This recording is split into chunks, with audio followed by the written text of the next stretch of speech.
In this video, traders, we're going to look at another danger of leverage: transaction costs.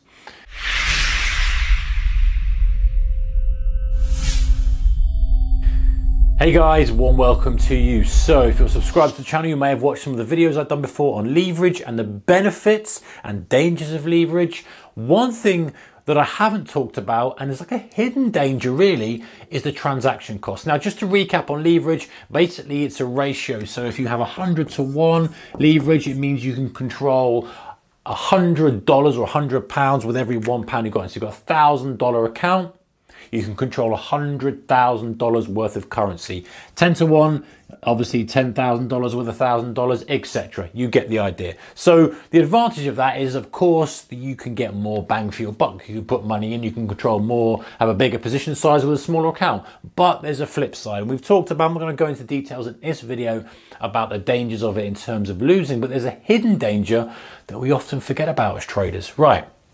Let's imagine now we've got a $500 mini account in forex. It's not an unusual account size for beginners to open up. I think it's a little bit small, but you know, if you want to start off with a small amount and learn to trade, that's cool. That's the way it should be. Let's say you go long. This is a bit of an unusual example because you probably wouldn't technically be allowed to do this, but theoretically you could. So long $10,000 lots of GBP USD. Okay, so you've got $50,000 position, which makes sense. If you've got $500 mini account, you've got 100-to-1, you can control $50,000. Now, if the spread on that GBP USD forex pair is 5 pips, you're using 100-to-1 leverage, $50,000, your spread is going to cost you £25. So before you've even done anything, the trader's gone for you or against you, you are down 25 bucks, which is 5% of your account. So 10 trades at this position size would have your account down 50%. You know, that's just a ludicrous number, right? A ludicrous number. Now you might say, well, you know, spreads are cost of doing business and I'm going to make sure I get the money back in the trade.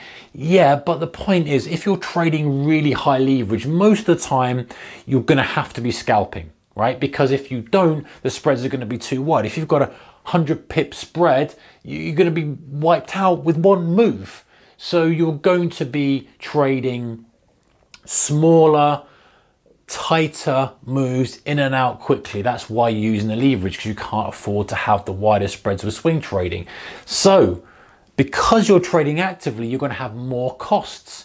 So you may well, you know, just a normal day trader is going to trade 2, 3, 4 times a day, 4 times a day, £100 a day, $100 a day in commission charges, which is fine. If you've got a big account, you deal with that and get on with it.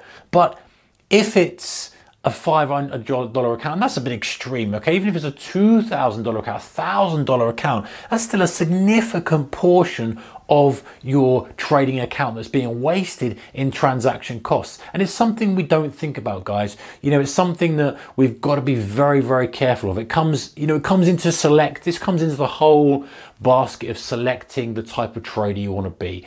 Talking about how much risk I'm going to place on a deal, whether I'm going to be a short-term trader, and that's going to depend on how much risk I have and capital I've got to allocate, how many times I'm going to trade, what are the costs of trading, what are the costs to hold a position overnight. You know, some of the costs as well with leverage. If you're heavily leveraged, of course, holding a position overnight that has got a charge associated to it. Now it's going to depend on what currency pair you're trading, and go and check out a video done on the carry trade, but it's going to depend on the charge, the currency pair you're trading. You have to pay an overnight charge to have that leverage. That as well could be a hefty portion of your account size. So in reality, you don't even have to be wrong in the market. You just have to do a few deals and you're already down significantly. The moral of this, guys, is that however you wrap this up, you've got to be mindful that you're not overusing leverage. You know, you've got to know that it's a useful tool when used correctly, just like anything dangerous. You know, we talk about, everyone talks about the knife or the hammer or whatever, or the vehicle. When it's used correctly, it's a very useful tool. When it's not used correctly, it can be lethal. So it's just a little reminder to say, hey, by all means, use leverage when it's sensible and you can use it with the right conditions. You've got some money more money behind you. Perhaps you've got paired trading positions, whatever it may be.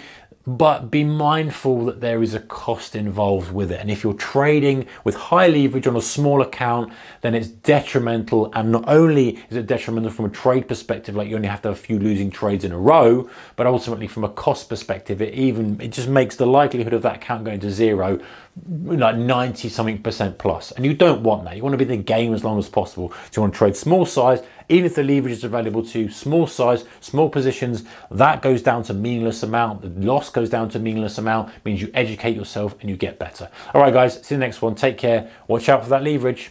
Bye-bye.